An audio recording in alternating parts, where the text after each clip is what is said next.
તમે પહેલા વ્લોગમાં જોયું હતું કે અમે બગદાણા અને ભગોડા ગયા હતા, તો આજે અમે જાય છે ફાર્મમાં.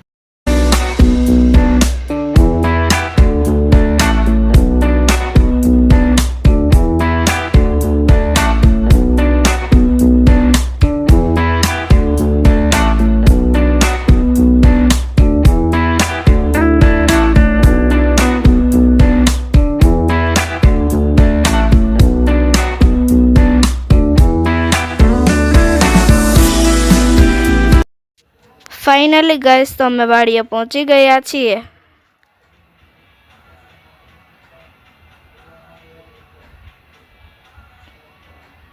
આ છે વાડી.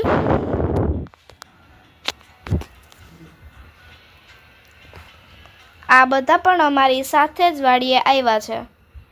તો ગાઈસ તો અમે પહોંચી ગયા છીએ. તો હવે ચાલો હું તમને ખેતર બતાવું.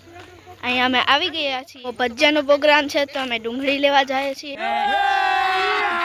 અભી મજા આયેગા ના ભીડો. તો ગાઈસ તો આ છે ડુંગળી. એટલું ખેતર છે એ ડુંગળીનું છે. પછી અહીંયા બધું વાવેલું છે. તો ચાલો આગળ જઈએ હવે. બતાવ. તો આ છે જામફળી. પછી આમ આગળ જઈએ તો ત્યાં પપૈયાનું છે ઝાડ.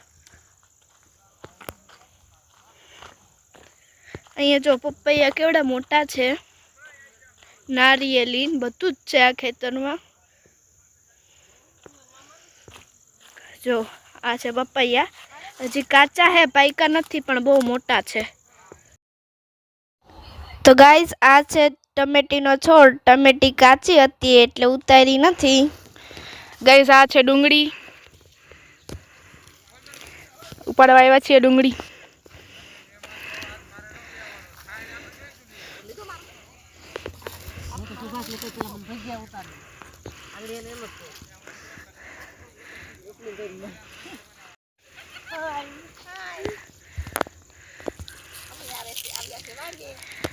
આજે અમારે ભજીયાનો પ્રોગ્રામ છે. અમે આવ્યા છે વાડીએ ગીરમાં વાડીએ અમે આજે ભજીયાનો પ્રોગ્રામ રાખ્યો છે. એટલે અમે આવ્યા છે ડુંગળી ઉપાડવા.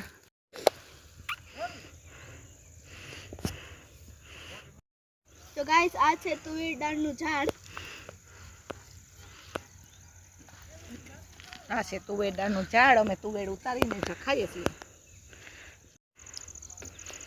તો ગાઈસ આ છે દૂધીનો છોડ. આ નાની દૂધી હજી તો ઈ ગઈ, મોટી હોત તો અમે તમને તોડીને પણ બતાવે.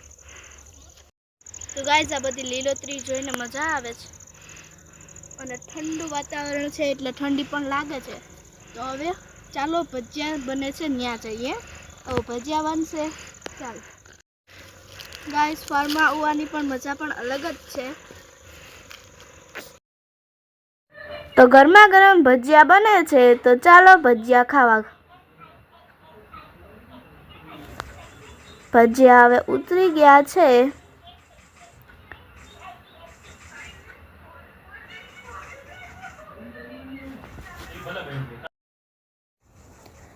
ઠંડી લાગતી હતી તો તાપ કર્યો અને પછી બધા તાપે બેઠા હતા.